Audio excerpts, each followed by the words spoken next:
안녕하세요. 저는 청소년부를 졸업하는 고3 지혜민입니다.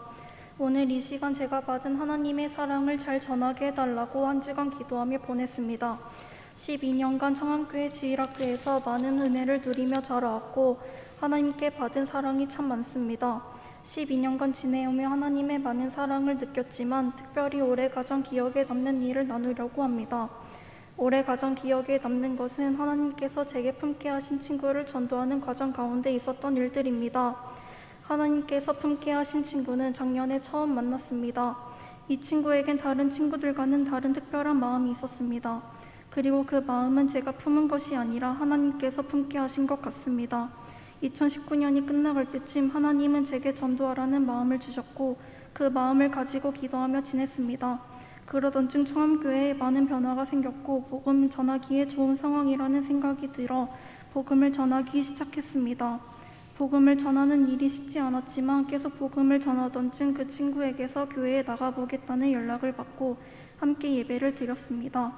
앞으로도 함께 신앙생활을 할 수 있겠다는 생각에 행복했지만 그 다음 주 코로나가 심해져 나오지 못하는 상황이 되어버렸습니다.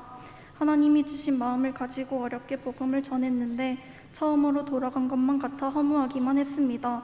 몇 달이 지나고 청소년부에서 이른 양 찾기 예배가 진행되었습니다.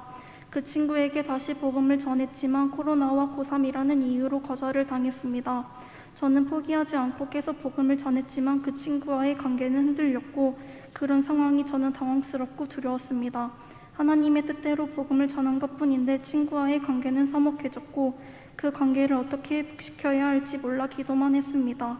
정말 두렵고 불안하던 그때 하나님의 일하심을 경험했습니다. 마음이 다친 줄만 알았던 그 친구의 입술을 통해 하나님을 말하게 하셨습니다.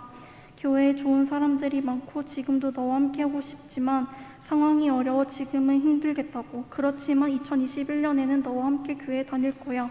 이 말 내가 꼭 지킬 거야 라고 저에게 말해주었습니다. 이 얘기를 듣고 저는 정말 하나님이 일하고 계시고 정말 살아계신다는 걸 깊이 깨달았던 시간이었습니다. 그리고 그 친구는 올해 예배에 나오지 않았지만 청소년부 여름수련회 부흥축제에도 나왔었고 가끔이지만 하나님에 대해 얘기를 나눌 만큼 그 친구의 마음을 열어주셨습니다. 지금 돌아보면 전했던 복음의 방식이 많이 부족하고 서툴렀지만 하나님이 저와 함께 해주시고 도와주셨기에 무엇보다 하나님께서 그 친구의 마음을 허락해 주시고 열어주셔서 여기까지 올 수 있었던 것 같습니다.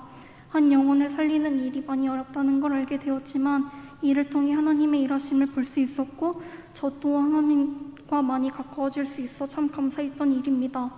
제가 이렇게 용기를 가지고 복음을 전할 수 있었던 것은 청암교회 주일학교에서 양육받고 배우며 하나님의 사랑을 많이 누렸기 때문입니다. 수련회를 다니면서 매 수련회마다 많은 은혜를 받았었고 그 안에서 평소 잘 모르는 친구들과도 친해지고 밤새 많은 이야기를 나눴던 기억들이 납니다. 또 기억에 남는 건 2년 동안 하고 있는 시와 찬양의 밤입니다. 시찬 준비를 하면서 많이 힘들기도 하고 어려움이 있었지만 많은 아이들과 함께 할 수 있었고 그 준비하는 과정 가운데 성장하고 그 안에서 나누고 배려하는 그런 상황이 좋았어서 가장 기억에 남습니다. 주일학교를 통해 많은 선생님들을 만났지만 가장 기억에 남는 분들은 강영경 선생님과 조경현 선생님입니다. 어렸을 때 기억이 많이 나진 않지만 강영경 선생님과 예배 후 공과 공부를 했던 기억이 많이 남습니다. 많은 장난을 쳤음에도 불구하고 항상 사랑으로 아껴주셨던 강영경 선생님이 좋았고 지금도 만나면 웃으면서 인사해 주시는 강영경 선생님이 반갑고 좋습니다. 조경현 선생님은 고등학교 1학년 때부터 3년간 함께하게 되었는데 고등학교 생활하면서 어려움이 있을 때마다 기도로 응원해 주셨고 기분 전환도 시켜주셔서 정말 감사했습니다. 3년 동안 함께하면서 선생님들을 많이 알게 되었고 엄마 같은 마음으로 늘 함께해 주셔서 마음이 편하고 행복했던 기억만 남습니다. 그리고 올해 새로 오신 강도사님과 만남을 통해 믿음이 더 자라날 수 있었음에 감사합니다. 무엇보다 제자훈련을 통해 말씀을 더 가까이 할 수 있게 해주셔서 하나님을 더 알아갈 수 있던 시간이었고 청소년부 친구들과도 더 깊은 나눔을 통해 서로를 위해 기도해주며 더욱 가까워질 수 있었던 시간이었습니다. 무엇보다 29년간 기도와 말씀으로 양육해주신 부모님께 너무 감사합니다. 믿음의 가정을 통해 하나님을 알게 해주셨고 어려움이 있을 때에도 하나님만을 의지할 수 있도록 도와주셔서 너무 감사합니다. 여기까지 인도해 주신 하나님께 정말 감사하고 이 영광을 올려드리고 싶습니다. 감사합니다.